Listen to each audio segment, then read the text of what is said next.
Allô, allô, bienvenue ou re-bienvenue sur la chaîne Signe et Daphné. Aujourd'hui, je vous présente ma pile à lire pour le Cold Winter Challenge.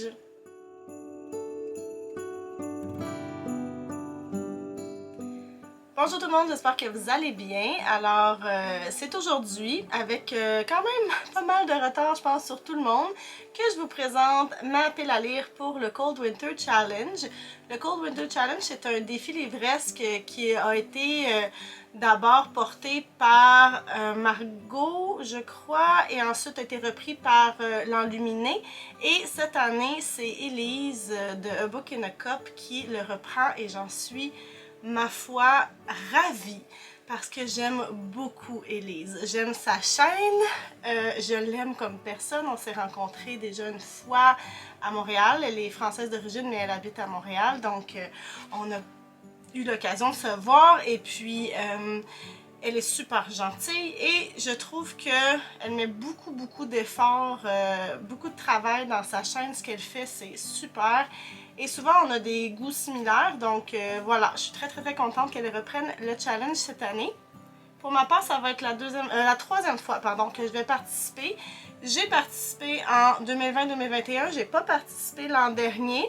En fait, je l'ai fait, mais sans vraiment parler à personne, juste de mon côté, mais je me suis jamais fait une pile officielle. J'ai juste comme essayé de fitter un peu dans les catégories, mais c'était moyen, là. C'était pas une participation officielle, on va dire, comme cette année. Alors voilà, cette année, je me lance. Et puis, ça m'a pris du temps à établir ma pile à lire parce que j'ai mis vraiment beaucoup de livres dans mon Pumpkin Autumn Challenge.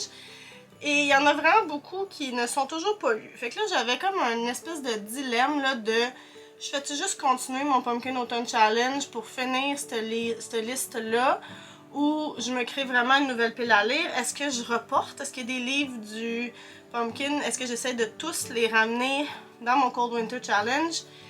Là, j'y ai pensé, puis là, je me suis dit que finalement, j'allais vraiment y aller selon mes envies du moment. Puis le Pumpkin Autumn Challenge, tant pis, on le met de côté. Ce qui est fait est fait. J'ai d'ailleurs publié mon bilan récemment. Je vous mets le lien juste ici. Et puis, c'est fait. Puis j'avais envie de me faire une toute nouvelle liste qui me donnait très envie. Alors, on va y aller avec ça pour cette année. Alors, cette année, le Cold Winter Challenge a pour thème un Noël avec Dickens, donc très victorien. Et on va y aller tout de suite avec le premier menu qui est justement Noël avec Dickens. La première catégorie, c'est un chant de Noël et pour ça, moi, j'ai choisi 2 livres. Alors, le premier, c'est Flora's Traveling Christmas Shop de Rebecca Raisin pour le mot Noël, évidemment.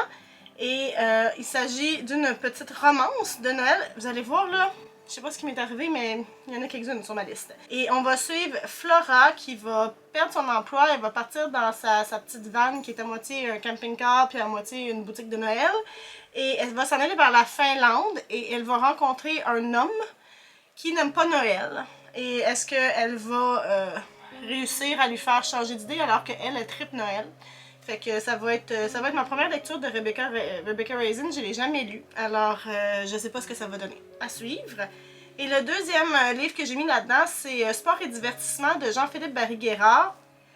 C'est un de mes auteurs chouchous, je l'adore et je l'ai pris pour le mot anti-héros. Dans ce roman-là, je ne sais même pas si c'est un roman ou une pièce de théâtre en fait, il faudrait que je valide, mais on va suivre un groupe d'amis qui vivent une vie un peu déjantée, j'ai l'impression, qui s'étourdissent là, avec de la consommation, des sports, de l'art, etc. Puis qui vivent à 100 à l'heure. Puis Jean-Philippe Barry-Guerrard a le don souvent de créer des personnages antipathiques, mais on est quand même pris par l'histoire. Donc c'est pour ça que j'ai mis anti-héros, parce que je pense que ça va être dans la lignée de ce qu'il a fait auparavant. Ensuite de ça, le deuxième menu, c'est Christmas Cracker et j'ai choisi A Gift from the Comfort Food Café de Debbie Johnson, qui est le 5e tome d'une série que j'ai commencé depuis un petit moment déjà. Je l'ai pris évidemment pour le mot cadeau, hein, et c'est dans le titre. Et dans cette série-là, ça se passe toujours au même endroit, dans un petit village en Angleterre qui s'appelle Budbury, puis le Comfort Food Café qui est un endroit où tous les personnages, les gens se retrouvent, qui est super réconfortant comme endroit. Et dans chaque roman de la série, on va suivre un personnage différent. Dans ce tome-ci, on est rendu à suivre Katie. Katie, elle a eu une enfance pas très heureuse avec des parents super toxiques. Elle a maintenant un petit garçon et puis elle a déménagé dans le village, ça fait déjà quelques années. Là, on l'a comme entreaperçu dans les autres romans, mais on n'a jamais eu son histoire à elle. Donc, ça se passe dans le temps de Noël. Katie, elle aime pas Noël parce que ça lui rappelle des mauvais souvenirs justement de cette enfance-là. Et puis, de ce que j'ai vu, le village va essayer de lui faire aimer Noël ou de lui donner de meilleurs souvenirs pour elle et pour son garçon et pour qu'ils se sentent enfin chez eux là, dans ce village-là. Donc, j'ai bien hâte parce que d'habitude, ce sont des lectures doudou, cette série-là, je l'adore. Le menu suivant, c'est l'arbre de Noël. Alors, j'ai choisi encore une fois 2 lectures. Premièrement, je vais lire Copilote de Sophie Lorrain. Je l'ai, là, je sais pas pourquoi je l'ai laissé, il est en bas. Je vais pas le chercher, je vais juste vous montrer l'image. C'est le 3e tome d'En route vers Nowhere, une série où, dans le 1er tome, on suivait Sarah. Dans le 2e tome que j'ai lu cette année, on suivait Marjorie. Sarah et Marjorie sont 2 amies. On a eu droit à chacune leur histoire. Et puis là, dans ce roman-là, elles sont ensemble. Elles s'en vont en voyage à Barcelone. Elles vont justement fêter leur amitié, mais aussi fêter la fin de leurs études. Puis après ça, elles vont devoir débuter la vie d'adulte. Donc c'est comme quelque chose de nouveau qui va s'en venir. Je l'ai pris pour le mot amitié. L'autre livre que j'ai pris, c'est Baby Cakes d'Armistead Maupin, qui est le 4e tome des Chroniques de San Francisco. On va le lire en janvier dans le club de lecture de Sylvain, le club des mentis. Alors, je l'ai mis là-dedans, encore une fois, pour le mot amitié groupe. Puis, c'est pas trop clair, là, selon la 4e de couverture, qu'est-ce qui se passe dans ce 4e tome-là. C'est jamais clair, en fait, mais c'est pas grave, c'est toujours de très bonne lecture. Je pense qu'on va retrouver nos personnages habituels. Puis là, il y aurait un couple qui décide de fonder une famille. Là, mon argent est sur Marianne et Brian, peut-être. Et qui reçoivent de l'aide de leurs amis, mais aussi de d'autres personnes qui arrivent. Puis, c'est la première fois de ce que j'ai lu qu'on parle du sida. Parce que ça se passe dans les années 80 à San Francisco. Alors, on va voir qu'est-ce que ça va donner. Le prochain menu, c'est Fantômes des Noëls passés, présents et futurs. Et j'ai choisi encore une fois 2 livres. Moi, je sais pas pourquoi je fais des piles à lire aussi ambitieuses, puis j'ai fait pas après. En tout cas, bon, on aime ça faire des piles. C'est ça, une partie du bonheur. Donc, j'ai choisi 2 livres. Le premier, c'est Just One Damn Thing After Another de Jodie Taylor. Je l'avais mis sur ma pile à lire du Pumpkin Autumn Challenge. On suit une société d'historiens qui voyagent dans le temps pour étudier les événements du passé sur place. Donc, évidemment, ça va avec le mot-clé voyage dans le temps. Comme mon 2e livre qui est Tant que le café est encore chaud par Yoshikatsu Kawaguchi. J'espère que je l'ai dit pas trop mal. Qui est aussi un livre où on parle de voyage dans le temps. En fait, c'est un café à Tokyo où, pendant qu'on boit son café, on peut retourner dans le temps. Mais évidemment, il y a des règles à suivre, donc ne pas changer le présent. Puis le voyage dure le temps de la tasse de café. Puis on va suivre 4 femmes qui vont vivre cette expérience-là. J'ai bien hâte de voir, j'en entends beaucoup de bien. Donc, à découvrir. Et la dernière catégorie pour le menu, c'est Festin de Noël. Alors, j'ai choisi Rosaline Palmer Takes the Cake par Alexis Hall. Et dans cette romance, encore une fois, que se passe-t-il avec moi? Je ne sais pas, qui suis-je? Donc, on a Rosaline qui participe à une émission de télé de pâtisserie, le style... je sais pas, un concours là, de télé-réalité de cuisine. Elle veut gagner un prix en argent qui pourrait l'aider parce qu'elle est mère monoparentale, elle a une fille, donc au niveau financier c'est plus difficile. Et de ce que j'ai compris, mais je pourrais me tromper, vous me direz dans les commentaires si vous l'avez lu, elle va rencontrer 2 hommes, puis il y a comme un triangle amoureux qui se dessine. En tout cas, à suivre. Fait que je l'ai pris évidemment pour les mots gourmandise et cuisine parce qu'on parle de pâtisserie. On passe au 2e menu qui s'appelle Féerie des fêtes. La première catégorie s'appelle Deck de Halls et là, il fallait choisir une couverture rouge ou verte. J'y suis allée avec 2 choix, 2 couvertures vertes. Donc le premier, c'est Tress of the Emerald Sea de Brandon Sanderson, qu'on voit passer, ma foi, mais partout depuis quand même quelques mois. Je vais faire un saut. D'habitude, j'ai tendance à lire le Cosmere en suivant le podcast de Sanderlanche. Je les appelle mes amis, mais ils me connaissent pas. Fait en tout cas, bref. Normalement, je suis vraiment leur ordre, mais là, j'ai envie là, de sortir un petit peu de Mistborn. Fait que je vais faire un saut pour aller voir qu'est-ce qui se passe avec Tress. Tress, elle vit sur une île isolée et elle est secrètement amoureuse de son ami Charlie, qui est le fils du duc. Et puis un jour, Charlie va disparaître, puis elle va décider de partir à sa recherche et là va s'en suivre plein d'aventures, dont apparemment des dragons. J'ai très hâte de voir ça, j'espère que ça sera bon. Et l'autre roman à couverture verte que je veux lire, c'est Wayward de Emilia Hart, qui a été récemment, là, qui a reçu un prix Goodreads, là, ce concours de popularité. Puis dans ce roman-là, on va suivre 3 femmes sur 3 époques différentes. Donc on est en 2019, 1942 et 1619. Puis toutes ces femmes-là semblent partager un don, soit pour la magie ou utiliser les éléments de la nature. Et puis c'est pas tout le monde qui a l'air d'aimer ça. Donc il y aurait peut-être aussi des mystères à résoudre, des secrets à trouver. Je sais pas trop, c'est pas tout à fait clair. Ça me semble un peu cryptique, mais intéressant. Donc, je vais tenter. En tout cas, je vais essayer de tenter. Pour l'autre catégorie, Lumière enchantée, on devait choisir un livre avec une couverture qui brille. Donc, là, c'est gênant. C'est vraiment gênant parce que j'ai l'impression que je vous parle de ce livre-là depuis 2 ans. Je pense qu'il a été sur toutes mes piles à lire depuis 2 ans. Il s'agit de The City of Brass de S.A. Chakraborty, que je n'ai toujours pas lu. Puis c'est ça, c'est terrible. Mais c'est une très jolie couverture qui brille, comme vous pouvez le voir, elle est magnifique. Alors, je trouvais que ça fitait pour la catégorie, puis là, j'ai vraiment l'espoir que ça y est, là, ça va le faire, puis ça va arriver. Souhaitez-moi bonne chance. L'autre catégorie, c'est S'embrasser sous le gui. Il faut lire une romance de Noël. Là, je vais en avoir d'autres des romances, mais j'en ai mis une qui est sur ma liste depuis elle aussi très longtemps. Il s'agit de In a Holidays de Christina Lauren, qui est un duo d'autrices que j'aime beaucoup. Donc, ça fait quand même quelques années là, qui est sorti, donc plusieurs d'entre vous devez l'avoir déjà lu.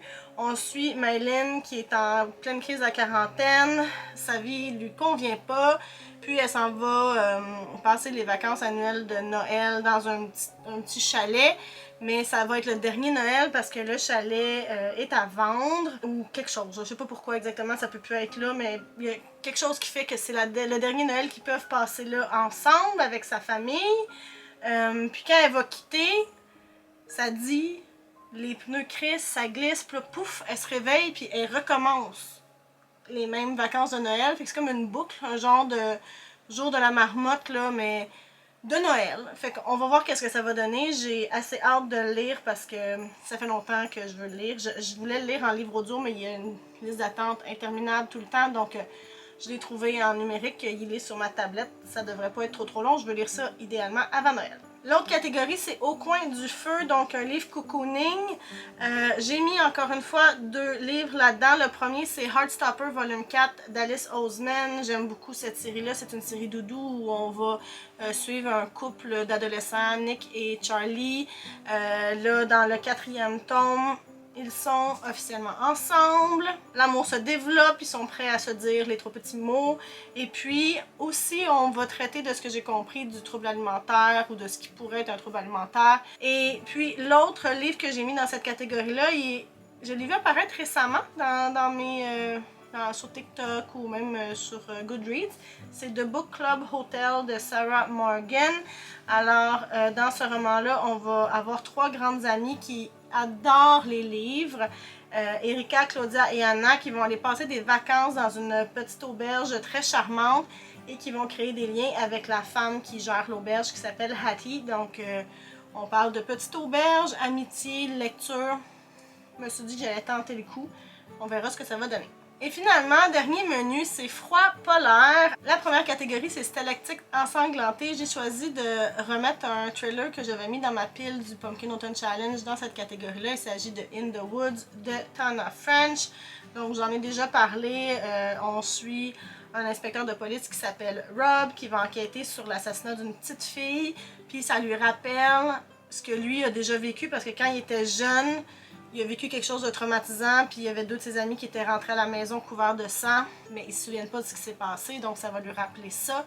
Alors, ça devrait être un pas pire thriller d'après moi. La deuxième catégorie de ce menu-là, c'est Let It Snow, donc un titre qui contient un mot hivernal. Et là, je me suis laissée influencer par Élise, en fait, qui a proposé de lire ensemble La Passe Miroir. Donc, le premier livre, ça s'appelle Les Fiancés de l'hiver de Christelle Dabos. Moi, je n'ai jamais lu cette série-là.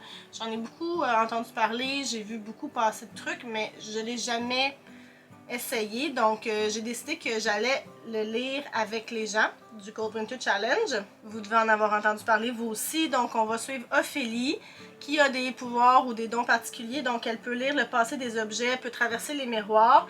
Elle va être fiancée à quelqu'un qui s'appelle Thorn, qui vient d'un clan, le clan des dragons. Elle doit quitter sa famille pour aller à la Citaciel, pour être avec lui. Mais elle ne sait pas pourquoi c'est elle qui a été choisie là, pour être sa fiancée. Puis surtout, elle doit cacher son identité ou une partie de son identité, de ce que j'ai compris.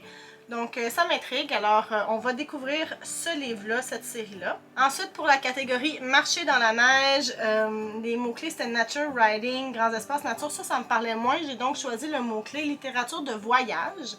Et j'ai mis le livre Tout le bleu du ciel de Melissa d'Acosta. Dans ce livre-là, on va suivre un jeune homme, Émile, qui a 26 ans et qui souffre d'Alzheimer précoce. Donc, il décide de partir en voyage pour une dernière fois. Il veut trouver quelqu'un avec qui voyager. Finalement, ça va être Joanne qui va se joindre à lui. Puis, ils vont partir comme ça dans un petit van ensemble. Et puis, de ce que je crois comprendre, la petite carapace d'Émile va ramollir tranquillement, donc à suivre, je vais voir ce que ça va donner. Et pour la dernière catégorie, qui est la magie de l'hiver, j'ai choisi le mot-clé folklore nordique, folklore hivernal, et je vais poursuivre la série Winter Night de Catherine Arden. J'avais lu le premier tome l'an dernier, je pense que c'était dans le cadre du Cold Winter Challenge que j'ai fait de mon bord seul. Donc là, je vais lire le deuxième tome de Girl in the Tower.